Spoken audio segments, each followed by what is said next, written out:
I just wanted on the red ink that you guys all referenced here. How do you avoid that? I mean, I see even if you could enforce this cap, you'd be at cutting $100 billion a year. You've got a $1.4 trillion deficit. I mean, what are you actually going to cut? Are you willing to go in and start cutting entitlements, which is, of course, where the real money is? You cannot. If we're going to deal with deficits and we're going to be honest with the American people, we have to cut spending, and we need real economic growth in America that puts more Americans back to work, caring for themselves and caring for their families. And you can't have real economic growth in America if you insist on raising taxes on the American people.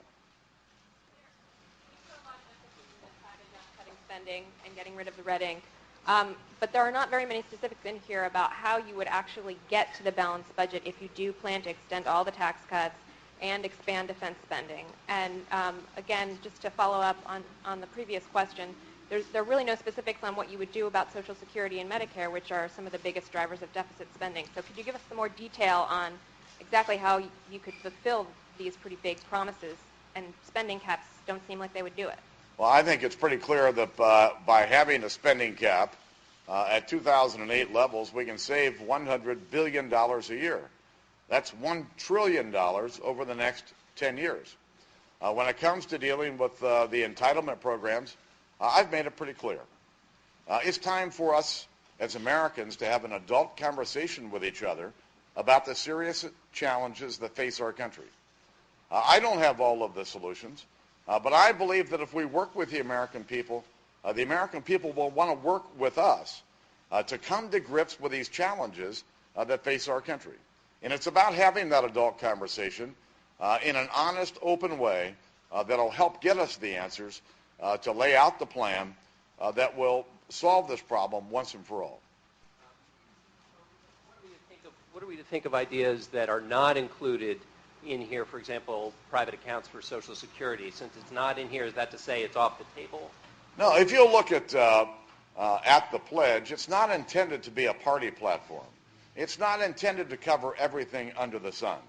It's about listening to the American people, and as we listen to the American people, these are the things they told us.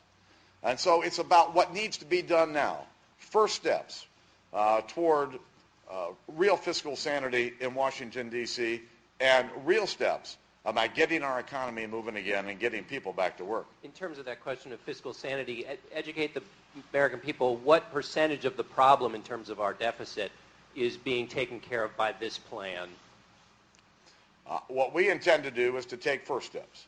And those first steps would be to reduce spending to 2008 levels, saving $100 billion a year. Our commitment to put ourselves on a course to balance the budget and to pay down the debt. We don't underestimate how difficult this is going to be given the economic circumstances that we face. But it's our pledge and our commitment to get ourselves on a path to balance the budget and to pay down the debt if we're going to save the future for our kids and our grandkids. Thank you, sir. Would you speak for a minute about the pledge to give a sort of constitutional test to all legislation and talk about where in the Constitution it states that Congress should have to follow that test with legislation? Well, I believe that most people in America think Washington's involved in far too many things.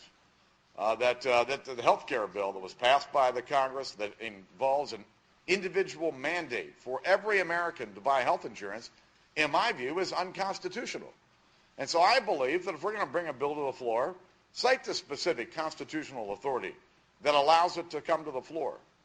The federal government is too big, it spends too much, and it's out of control.